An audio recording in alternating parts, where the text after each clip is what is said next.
So, as I took a look at what was out there and wanted to approach it from kind of a marketing point of view. Again, middle-aged and all that. I don't have the 20 years or the 30 years that Shepard Fairey had, and it didn't do that, or it didn't, in my early career. So, what can I do to sort of get up in the ranks? So, again, from sort of a branding standpoint, I thought the name was really important, and names, you could talk to any street artist, and they all have a little history about how they came about their tag name or their alter ego. Mine happens to be Billy Kid. And really what that means, as a kid, I was in Colombia and in some parts of South America and Europe. Billy is another word for kid. So, hola, Billy, ¿cómo estás? It's like saying, hey, kid. So, in a sense, this is kid, in my interpretation of it. Or some people might think it's Billy the Kid, whatever. It has resonance, and I liked it, and I took ownership of it. And another thing that I noticed that as I walked the streets and looked at art is that there's all this beautiful work out there, and people don't really put their name on it. So there's no recognition. So I saw this great piece downtown. It's this flying bird, whatever, and but there's no takeaway.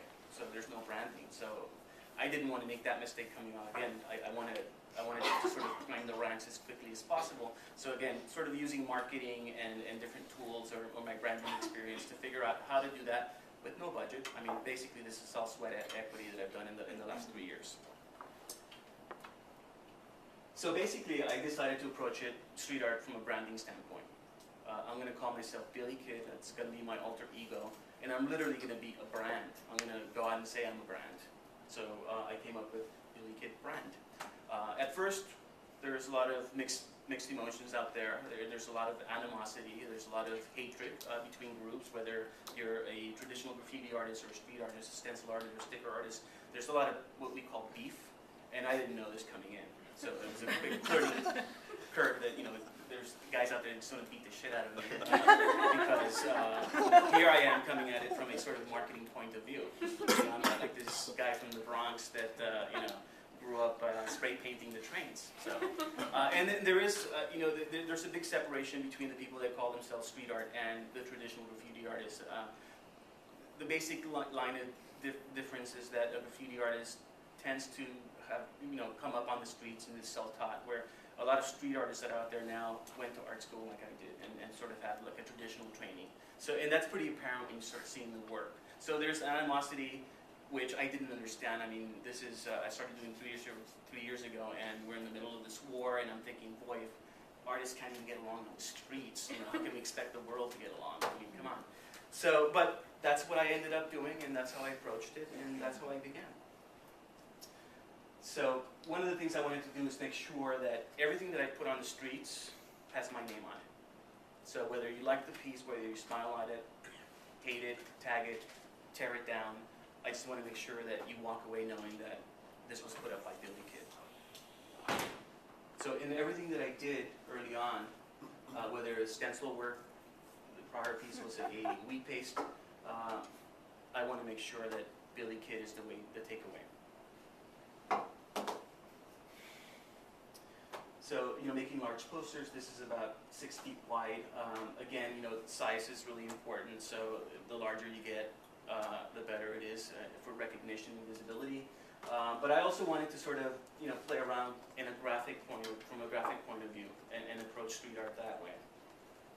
But again, the point that I'm drawing here is that everything I put on the street early on and even through now has Billy Kid clearly labeled on that. This is one of the first pieces that I put together, which is a cowboy. Again, I want it to be positive. I think there's a lot of black and white work out there. There's a lot of skull and bones. There's a lot of guns and sort of anti-war and a lot of activism and stuff like that. And having children, I didn't want to be sort of like the street artist that is also this sort of hip-hop, gun-toting type of character. I wanted to have my own voice, and I'm sort of a peacenik at heart, so I wanted to come out swinging with this sort of love message and a very kid-like, very playful kind of attitude to my work. Of course, getting political sometimes, but still branding it with Billy Kid and leaving it neutral. I'm not It's neither positive nor negative, it's just out there. You take away what you want from it.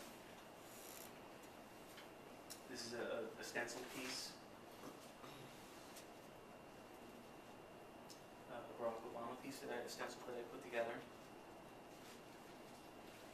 And this is a collaboration that I do with other artists, which I'll talk about later on, but again, I'm just sort of illustrating here that everything that I did or that I do has a Billi Kid clearly labeled on it.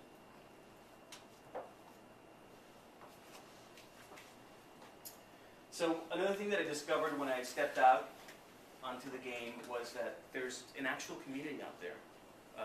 Again, it's separated into separate groups. Some of them are opposed to one another. Others are just friendly with one another. But it's an actual community. It lives online. It lives on the streets. And it was really interesting getting to know people. So what I wanted to do right off the bat is how do I tap into this community? How do I collaborate with them? How do they get to know me?